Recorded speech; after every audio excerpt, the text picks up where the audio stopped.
Muito boa noite a todos.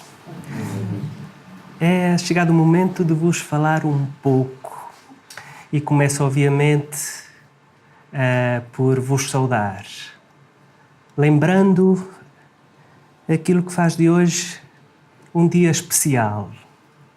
É feriado, mas um feriado que lembra alguém que nos é muito querido, Jesus Cristo.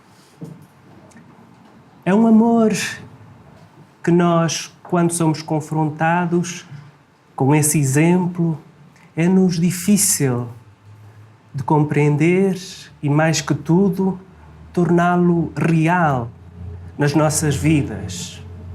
O nosso coração silencia-se perante tal manifestação de amor. E hoje cumpre-nos falar um pouco daquilo que Jesus, na altura, enfrentou, os poderes instituídos na sociedade. Daí o tema de hoje ser tentar relacionar espiritismo e política. Porquê? Porque na altura Jesus fora condenado precisamente porque enfrentara os poderes instituídos na sociedade. O poder imperialista do Império Romano e o poder eclesiástico, que detinha na altura bastantes privilégios. Vamos então pedir, nesse propósito de nos esclarecermos relativamente a essa possível relação entre espiritismo e política, que o nosso Pai a todos nos inspire, aos que governam e aos que participam nessa governação, o povo, cada um de nós. Inspire aqueles que têm temporariamente o poder de servir a comunidade na realização do bem comum, mas também aqueles que, na situação de participantes na governação pelo seu voto, a lutar firmemente pela justiça, pela liberdade, pela paz, pela igualdade, pela solidariedade e fraternidade entre povos. Vou-me servir desta imagem para nos introduzirmos no tema. E o que é que nós podemos ver nesta imagem? Que substâncias são estas? O que é que vemos? Azeite e água. Azeite e água. Qual é a relação entre elas? Há alguma relação entre? Não se misturam. Não se misturam. E já agora como é que se explica o facto de elas se não misturarem? Alguém daqui da área da química. Porquê é que elas não se misturam? Tem a ver com a densidade, não é? Aquilo que é mais leve sobe relativamente à substância que é mais pesada. Ora bem, a água e o azeite de facto nunca se deram. A água não quer nada com o azeite e o azeite não quer nada com a água. Até que um dia foram colocados num copo compulsoriamente para ver se entendiam. E uma vez colocados no copo, continuaram a não se entenderem. Mas concordavam numa coisa: ninguém gostava de estar dentro do copo. Queriam a liberdade. E diz a água ao azeite nesse propósito: e se nos juntássemos, ainda que sejamos diferentes em substância ou em densidade, poderíamos facilmente, porque juntos, fortes, sair deste copo. E assim o fizeram. Tentaram, mas falharam. Foram mal sucedidos. E isto à maneira da água. Entretanto, o azeite assume a dianteira, porque a água falhou porque queria fazer à maneira dela, e diz o azeite à água: agora vamos fazer à minha maneira. Tentaram e, mais uma vez, falharam. E entretanto, chega um mendigo que tinha sede e bebeu a água com o azeite. Moral da história. Se tivéssemos que resumir a uma frase, o que é que podemos tirar daqui? É difícil. Muito bem. A moral da história que eu tirei desta história é muito clara, na medida em que todos juntos, ainda que diferentes, e porque temos sede de infinito, devemos, de facto, respeitar a diferença e juntar aquilo que é denso com aquilo que é mais leve. Juntar a política com aquilo que é mais leve, no fundo, a proposta do Espiritismo na moral, na implementação da moral do Cristo. Agora, este tema é um tema mal amado nas nossas tertúlias. E não sei, mas se perguntar a vocês se gostam de política, quem é que gosta de política? Ninguém gosta mais de política. Só um gosta de política. E quem acha que a política deve se manter afastada da nossa conduta cristã? Deve-se ou não manter afastada da nossa conduta cristã? É difícil. Deve ou não? Não deve. Só 2. E os outros são neutros. Vamos ver. Desde logo, o deputado Adolfo Bezerra de Menezes, conhecido também pela doutrina espírita como o médico dos pobres, diz-nos o seguinte: para nós que comungamos a moral do Cristo, a política é a ciência de criar o bem de todos. E nesse princípio nos firmaremos. Em termos gerais, a doutrina espírita diz-nos que a felicidade possível neste mundo é uma construção individual e coletiva.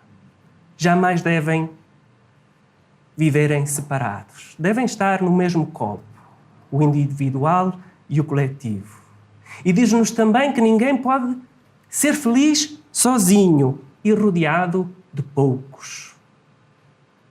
Apenas com estas 2 colocações, a colocação de Bezerra de Menezes e as afirmações da doutrina, em termos gerais, da doutrina dos espíritos sobre este assunto, podemos perceber que o azeite e a água, espiritismo e política, apesar de se não misturar, devem morar juntas. Nós não podemos dizer que não gostamos de política. Podemos dizer que não gostamos de políticos. Mas de política não podemos dizer que não gostamos. Partindo de que pressuposto? Partindo do pressuposto que não gostar de política, no fundo, segundo a definição de Adolfo Bezerra de Menezes, é não gostar de aprender e praticar a ciência de proporcionar o bem para todos. A partir do momento em que nos queixamos que as coisas não estão bem, estamos a ser políticos. Sócrates já o dizia. Cada ser humano é um animal político. E quem de nós não se queixa da situação da nossa sociedade? Quem não se queixa? E queixa-se porquê? Porque as coisas não estão bem, mas imaginamos que podem melhorar. Isso é a ambição da política. Melhorar para o bem de todos. Nós somos políticos na medida em que nós também somos governadores e administradores, no mínimo, da nossa própria vida. Só que concentrada em nós, mas também que, por percebermos que a felicidade não é possível sozinha, mas em comunidade, nós, obviamente, teremos que professar essa necessidade de juntar aquilo que de bom todas as ciências têm, particularmente a ciência como política de praticar o bem comum para todos. A partir do momento que se fala em reforma moral, em mudança de visão do mundo, em desapego dos bens materiais, prática da caridade, fala-se sobre política. Entenda-se, enquanto ciência que procura servir o bem comum a todos.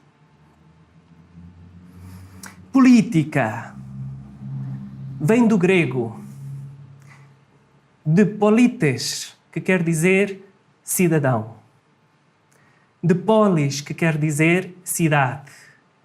Mas polis vem de uma palavra anterior a todas as línguas, a mais ou menos 3.000, 2.000 antes de Cristo.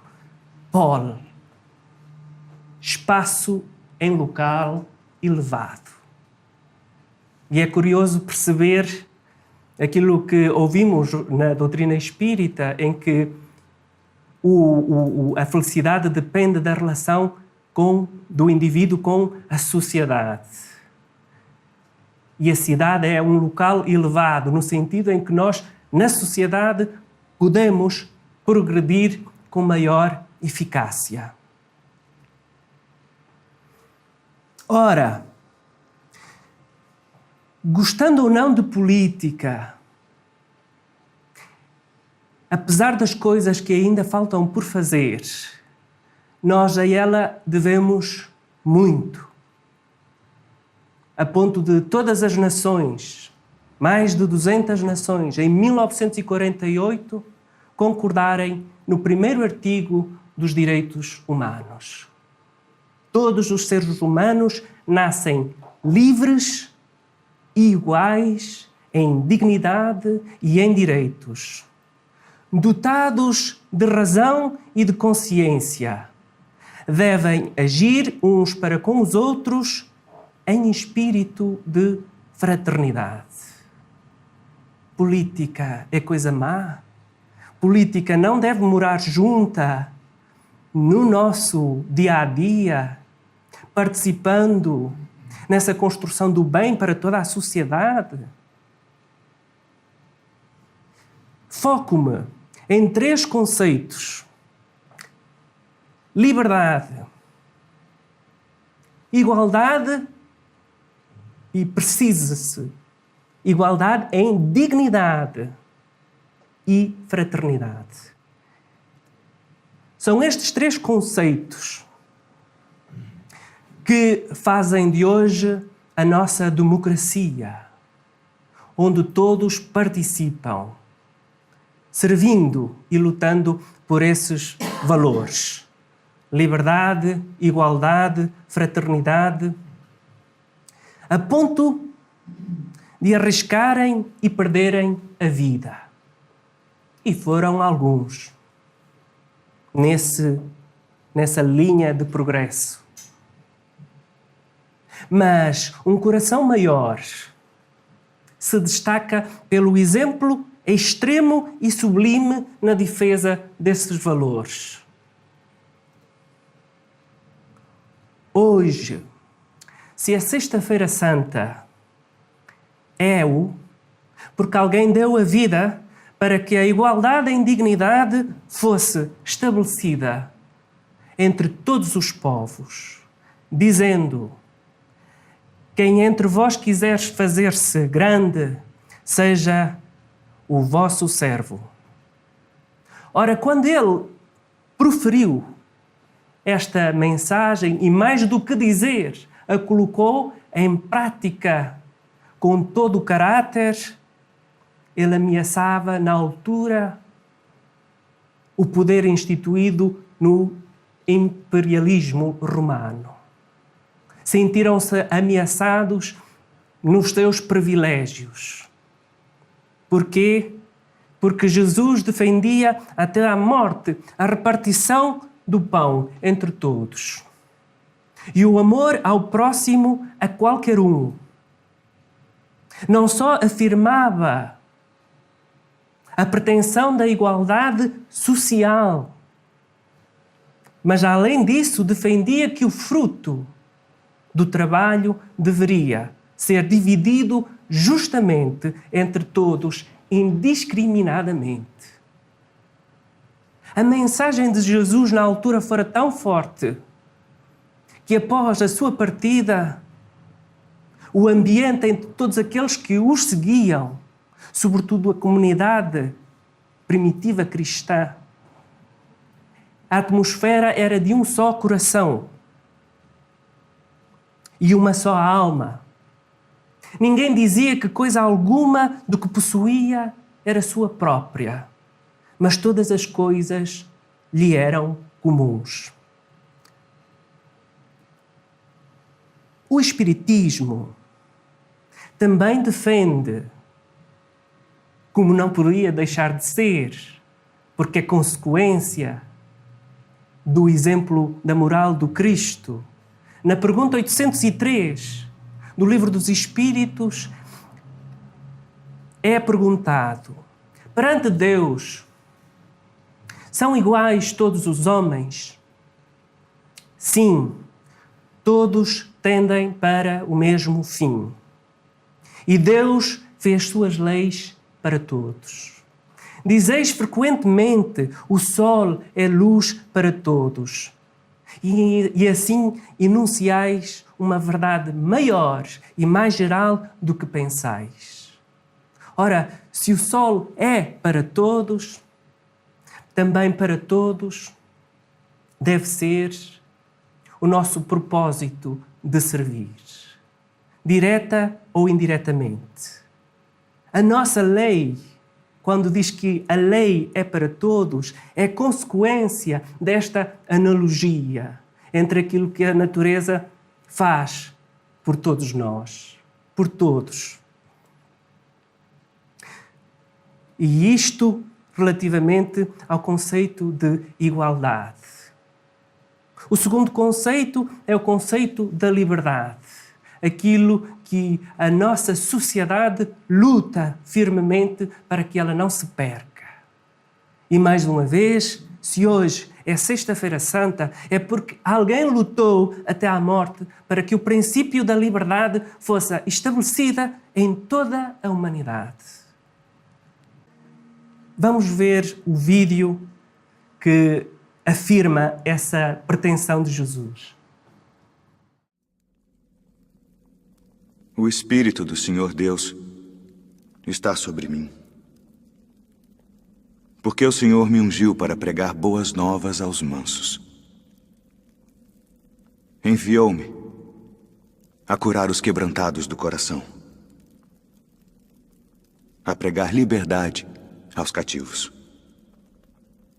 e a restaurar a vista aos cegos,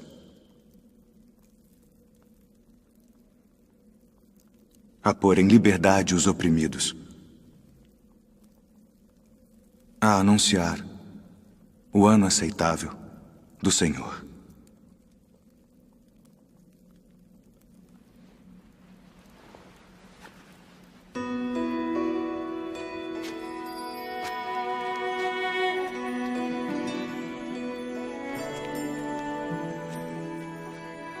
Hoje se cumpriu esta escritura em vossos ouvidos.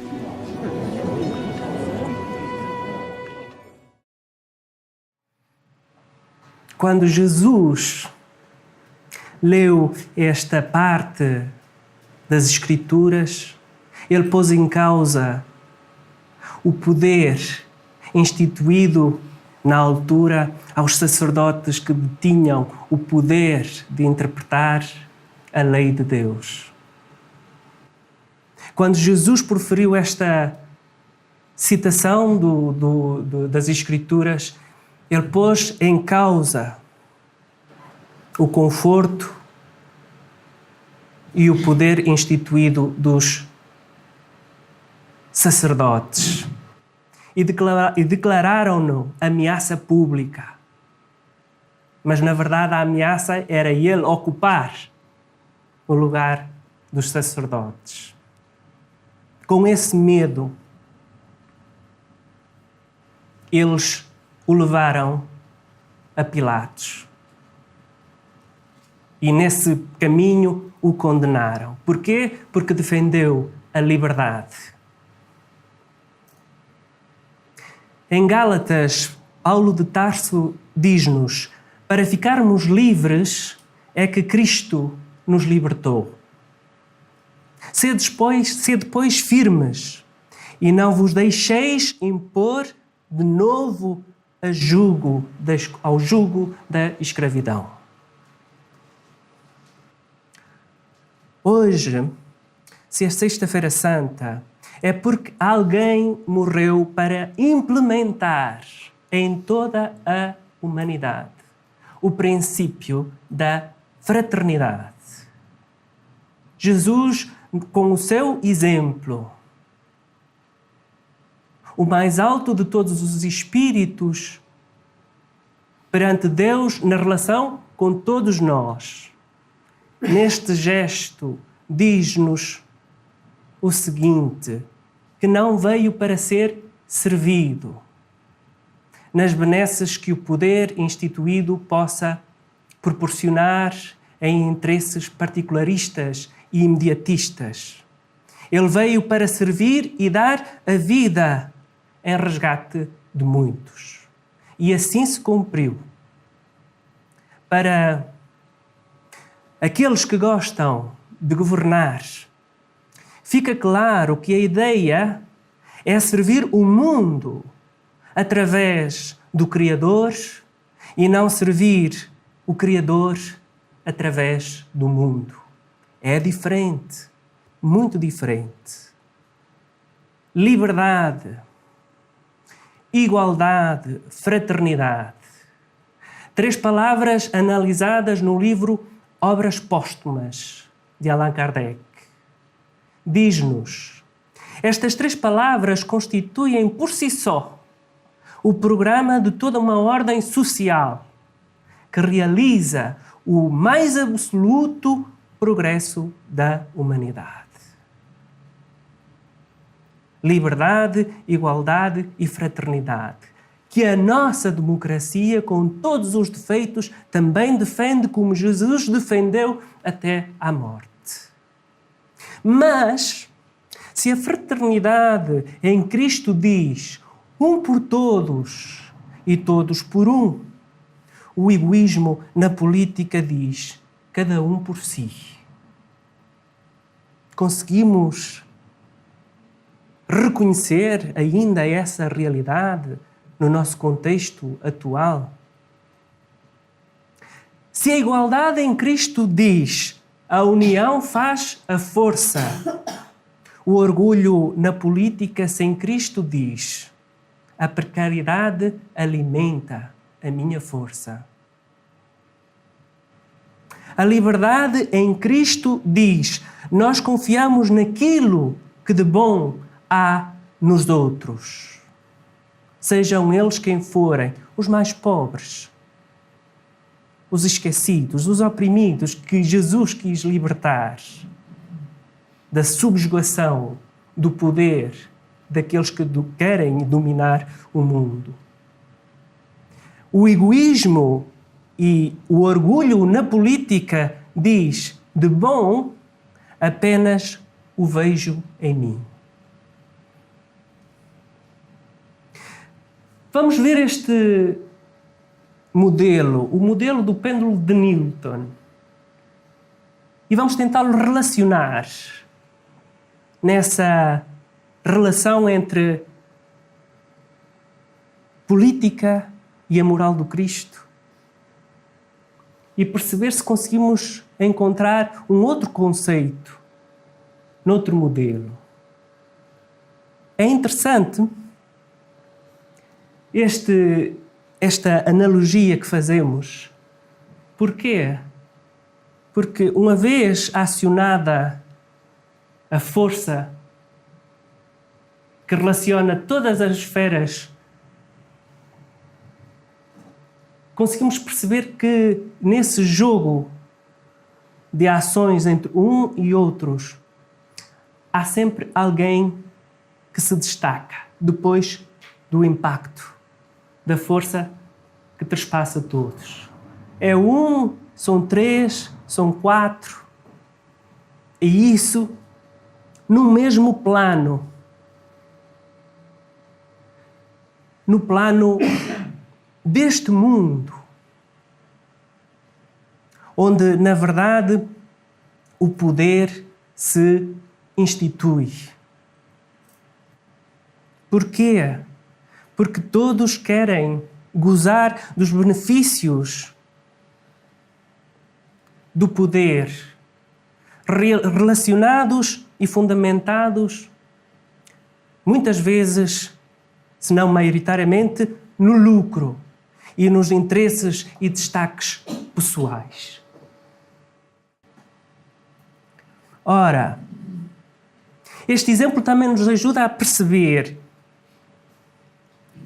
que, apesar deste modelo relacionado numa política sem Cristo, porque é no mesmo plano, num plano relacionado com o mundo, podemos perceber que, mesmo assim, há alguém que toma iniciativa.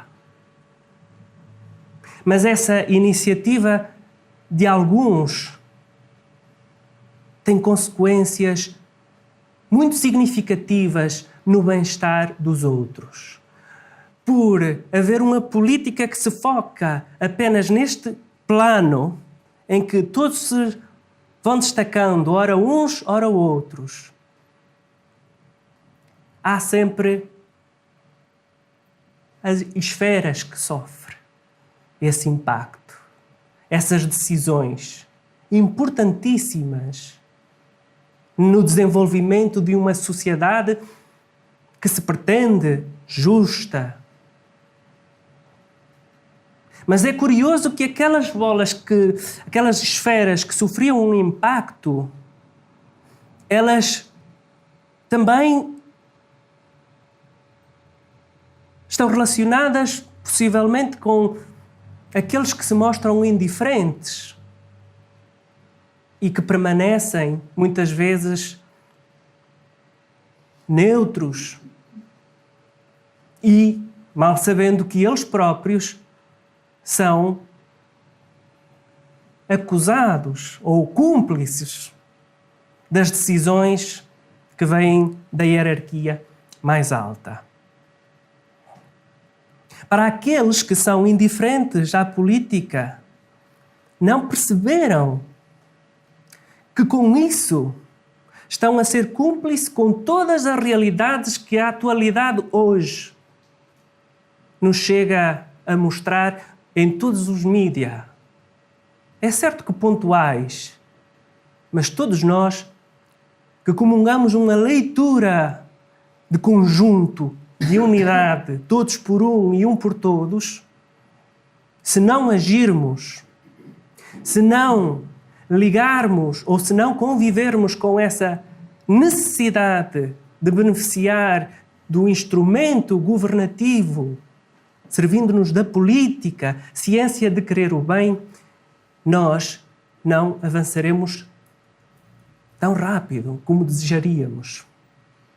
Agora, será que este modelo que nós, durante a humanidade, temos vindo a sofrer e a conquistar também coisas boas, será o mais interessante? O que é que está a faltar? Existe outro modelo?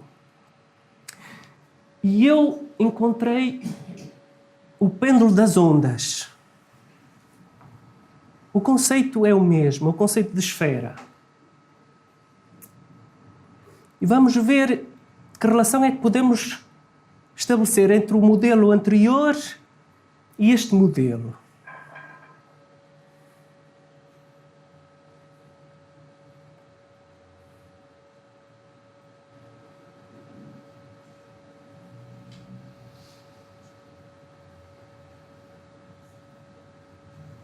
Alguém se destaca daquelas esferas? Todas se destacam. Daquelas esferas, alguma se toca? Alguém sofre o impacto de qualquer das esferas que se apresenta ali? Qual é a mais interessante? O modelo interior, que está no mesmo plano, ou este modelo de múltiplos planos, múltiplas pessoas, mas de uma só necessidade? Um futuro que nos ligue ao divino. E o divino é, em nós, uma política, uma ciência que quer o bem de todos. Não há um só plano de ação neste modelo, mas o plano de ação de todos. No reino do amor que Jesus defendeu, há a inclusão de todos. Todos participam, ninguém fica de fora. Nem idosos, nem pobres, nem desempregados, nem presos. Nem presos. Não há discriminação alguma. Há inclusão. Não há destaque de um, mas de todos. Os pequenos, os frágeis, os esquecidos, os desprezados são os mais lembrados, porque estão no topo dos alinhamentos, quando ele faz a curva. Os pequenos estão em primeira preocupação. Aquilo que Jesus defendeu, aquilo que Jesus queria libertar. Libertar as políticas que funcionam no plano, num só plano, no plano do mundo. Tirem-se a maioria dos que são pobres neste mundo, na humanidade. E a maioria rica ficará mais pobre que os primeiros. Não há ninguém neste modelo que queira ocupar o lugar do outro, porque todos têm o seu lugar de ação meritória no conjunto. Não há discórdia, há compreensão, porque todos pensam como se estivessem no lugar dos outros. Ninguém se choca como o modelo anterior, nem se magoa porque a dor, quando dói ou aparecer, dói a todos de igual forma. Há liberdade de compromisso mútuo. Há igualdade em dignidade. E no mesmo fim a alcançar a felicidade para além deste plano físico. Há a fraternidade sincera entre todos os envolvidos na vida, porque todos sabem que podem cair, que podem errar. Este, de alguma forma, é o modelo do Cristo. O Evangelho, segundo a literatura espírita, é e será a mais elevada fórmula de vida política administrativa aos povos da terra. O reino do amor, a ciência, como diz Bezerra de Menezes, de querer bem para todos. Será que isso é uma utopia? Será que o exemplo de Jesus é uma utopia a alcançar? Quando nós somos confrontados com a realidade perturbadora dos nossos dias, quando a guerra se instala em vez da construção da paz, nós dizemos que é utópico. É utópico. Jesus, quando entregou a vida sobre estes valores que falamos, igualdade, liberdade e fraternidade, há 2000 anos, e ainda esse modelo não está justamente aplicado. E nessa realidade nós dizemos assim, é utópico aplicar a mensagem de Jesus. É utópico, sobretudo, quando nós relacionamos o momento e a oportunidade de dar o nosso testemunho por todos estes valores e outros importantíssimos, como o valor da justiça, no momento crucial, a nossa subida ao Gólgota. Ora, perante essa realidade nós dizemos é utópico. Jesus subiu brilhantemente o Gólgota, ainda que flagelado e escarnecido, para o derradeiro testemunho de amor a toda a humanidade. E a utopia aí deixa de ser utopia, passa a ser realidade. Certa vez, pergunta um discípulo a um poeta: para que serve a utopia? E o poeta declamou: a utopia é a linha do horizonte, onde o céu toca a terra e a terra toca o céu. Eu sei muito bem que é difícil de alcançar.